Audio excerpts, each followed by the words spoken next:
As you can tell, it is finally time for Sanemi to return for 2 chapters only, sadly. And then I think it is either a Gyu or something like that. But anyways, I hope you guys enjoy. Also, this is going to be the chapter is going to be a half of a chapter because this thing is like really long. So anyways, I hope you guys enjoy. How could anyone harm such a beautiful and innocent animal? You said while cupping and petting Kurumi's face.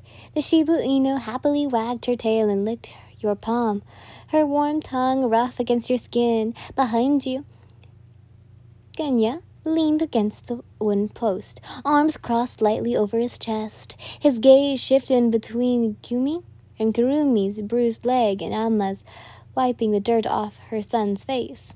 Thankfully, nothing was broken and both the boy and the dog were okay.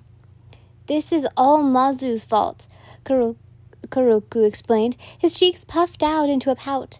Ever since his brother became a member of the Gariku, he acts like he owns the whole village. You stopped petting Kurumi and glanced at the young boy. The Gyakuro? You inquired in confusion. They're a Yakuza gang, Katara explains, fist clenching in his dark blue hakata. They protect us, but makes everyone pay money. His voice trembles with anger. That's enough, Kuruku. Yama scoldfully hushes him as she deepened a damp cloth over his bruised cheek. The sour sting of the antibiotics made the child hiss. Once finished, she stood calmly. I've told you not to speak ill of those people. They're dangerous. Her voice was tight, a dread-bare veil of deadpan dread. However, you blinked slowly, as not quite understanding what Karatu was on about. To be fair, as a Tenno, you've only been on Earth for a few years and was still learning about human customs. What is this Yakuza group you speak of? What is it of its being? You asked, your mind drawing nothing but blanks. Meanwhile, Genya shifted uncomfortably. The mention of the Akaza made his stomach twist into knots. All he knew was that it's not a kind of gang. He had never encountered them personally, but from what he had heard, they are known to be criminals. Kiyuma sighed deeply as he finished tying the bandage around Kuroku's leg. There, all done, he murmured, patting the Shiba Inu's head gently before sitting back in the chair, the wood cracking under his weight. The dog whimpered softly before lying down to rest, her tail thumping lightly against the tatami mat floor. Kuyuma then turned to you, his face hardened with weathered stone. The Yakuza, he began, voice low and gravely, carrying the weight for unspoken fears. They're thugs disguised as protectors. The shop felt suddenly colder, shadows lengthening as dust approached. He leaned forward, elbows resting on heavy of his knees. Their protection comes at a cost. Orbital fees that bleed families dry. His scarred hand clenches.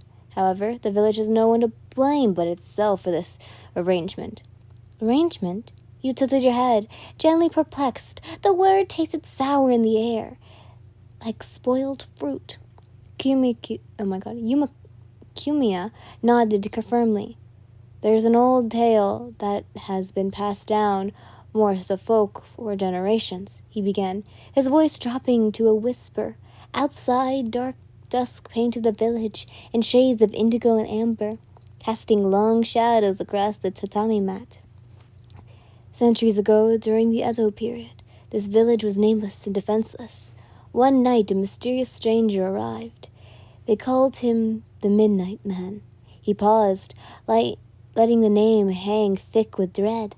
Legends describe him with 6 eyes that glowed like dying embers, and an aura colder than gray dirt. Wait, 6 eyes. Could it have been a demon? Both you and Genya thought simultaneously, your breath catching in unison. The air in Kuma's ramen shop grew thick, heavy with anticipation. It said he only came here in search for a special flower, whatever that meant. The only flowers that grew around these parts are yellow spider lilies. Kuma continued, rubbing his temples as he reclaimed faded ink on the ancient scrolls. They say after he couldn't find what he was looking for, he flew into a fit of rage and slaughtered several villagers before vanishing into the dark. The silence swallowed the room whole. Even Genya was left in disbelief. Slowly his blood boiled as he clenched his fist, with the grit of his teeth in slight anger. The villagers were terrified. They feared the midnight man would return, so they turned to a feudal lord named, I'm gonna butcher it, Kashiyama Yogimara. He spat the name like spoiled rice. Legends say he promised protection in exchange for owning their land, their freedom, forever. Kyuma's knuckles winced as he gripped his knees. His descendants, they're still here. Thugs calling themselves Yakuza. They claim to guard us against demons, yet he laughed briefly, the sound escaping against the quiet. They're not true believers. They have absolutely no idea what it is I've witnessed with my very own eyes 6 years ago. You and Genya stayed silent. Kyuma is the only villager you know was aware of the existence of demons, and that was because he'd lost his wife and was saved by Sanemi, who told him the truth. Kyuma knows of the war between demon slayers and the 12 Kizuki, but it could seem that the villagers of Omasou have been dealing with a similar problem for centuries. Only, unlike Kumo, they do not know the truth of what stalks in the night and how they have a mob of bodyguards. This is really bad. No Akaza gang can protect us, Kuma declared, his voice trembling with the conversation. Only warriors like Sanemi can deal with these feeds. If the Midnight Man truly was a demon, then we should let the Demon Slayer Course deal with it.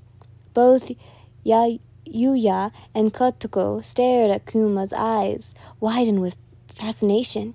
It's true they knew this fact, but never had heard it told with such chilling resemblance. Meanwhile, you couldn't help but agree with Kuma's passion declaration.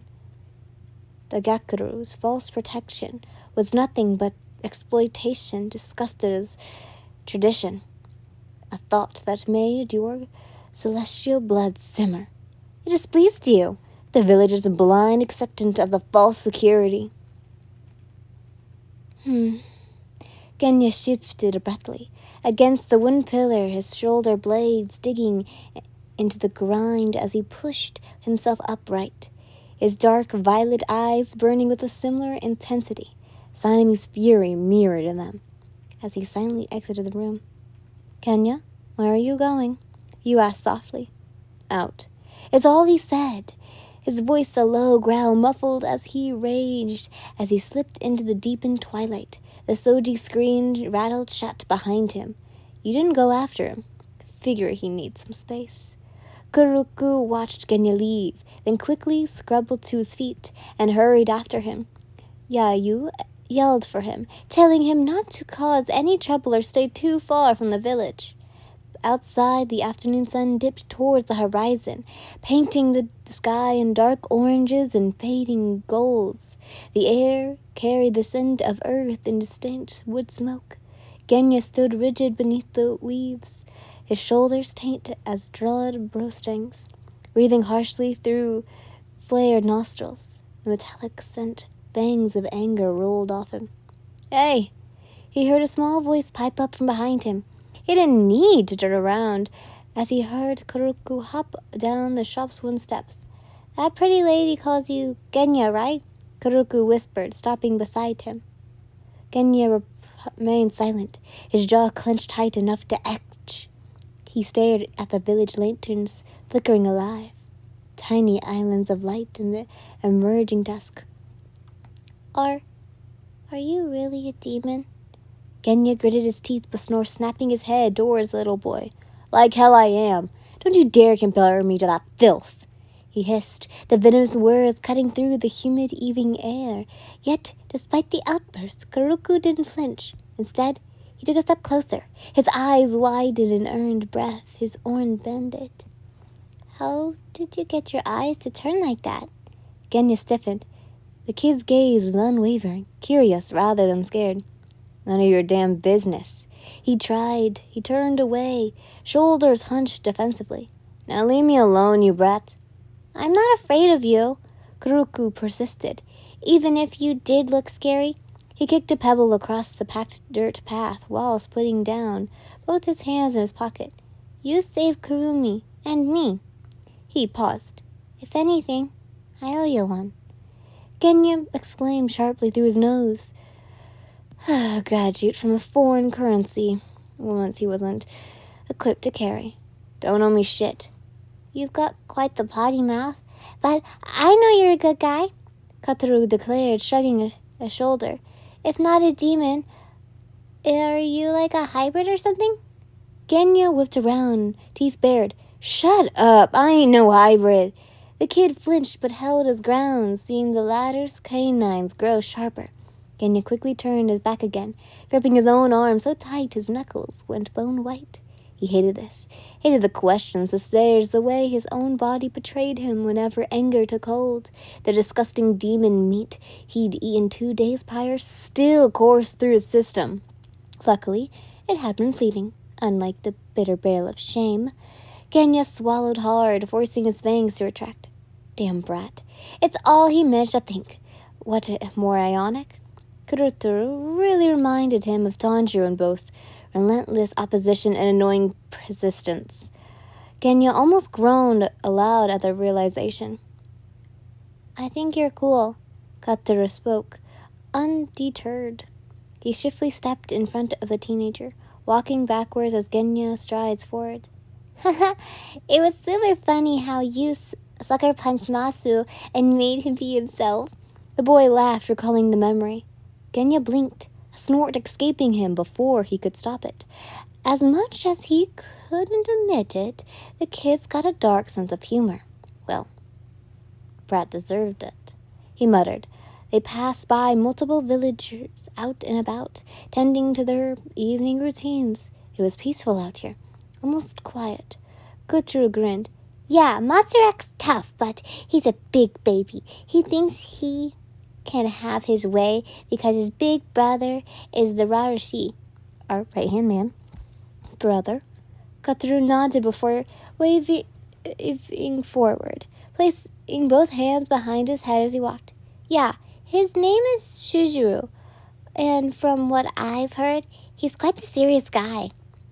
If he's the right-hand man, who the hell is the head honcho? Kotsu glanced around nervously before lowering his voice. The Yoban, boss, goes by the name Kobayawa, though it's unknown what he looks like because no one has seen him in person, not even the Gurumaku members themselves. This puzzled Genya somewhat. Like, how the fuck of members of a supposedly dangerous gang could simply blindly follow someone they've never laid eyes on? But I heard he's really, really old, Katsuru continued, picking up a stone and skipping it across the dirt path. The pebble bounced twice before disappearing into the tall grass alongside the road. Villagers say he's the last remaining descendant of Lord Koshimu Ryumogiri, same as one Grandpa talked about. But get this. He lowered his voice conspiracially. Grandpa doesn't buy it.